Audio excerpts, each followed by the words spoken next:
The Lord has given me opportunity to be in various positions in corporate life. As you said, running some businesses and starting some businesses.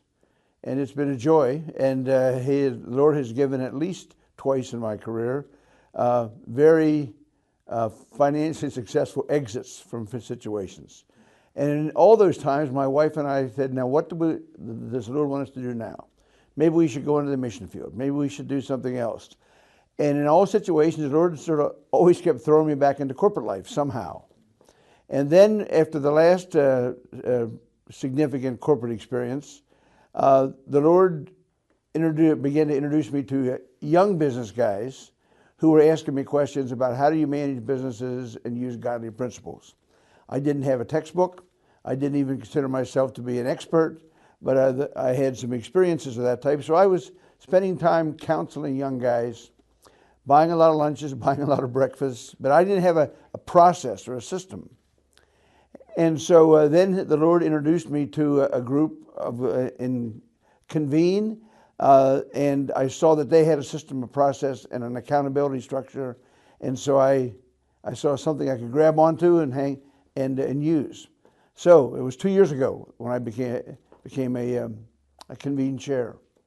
One of the things what you do in many times in our accountability one with another is we'll indicate we're going to send some notes to people complimenting them on what they've done. So most of the guys will have on their list a couple of times a note of significant contribution to 2 or 3 people as a to-do.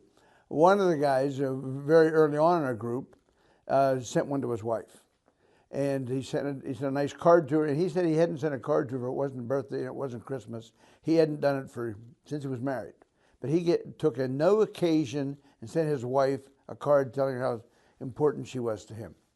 And he said, and this was 3 or 4 months later, he said, it's still up in the mantle of the fireplace. He said, that's how significant it was.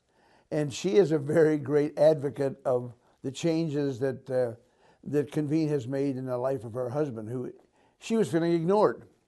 And so that had a positive impact in that process. Another member, I mentioned this earlier, another member who said, and I can tell you, this member is in business with his brother. They run a business that's about $70 million, so it's a significant business. And both of them have been cheerful givers. I mean, they have been benevolent to many, many, many things with the Lord all their life. But when he saw that there's more than just being able to write a check with the money that the business is making for him, there's a way of indeed infecting the people in the company with the fact that they care about them spiritually, they care about their well-being, they care about their growth. And when he put that simple ministry action plan in place, he's had a major impact on his company. And the people now know that not only does the boss give a lot of money to the Lord, he cares about us.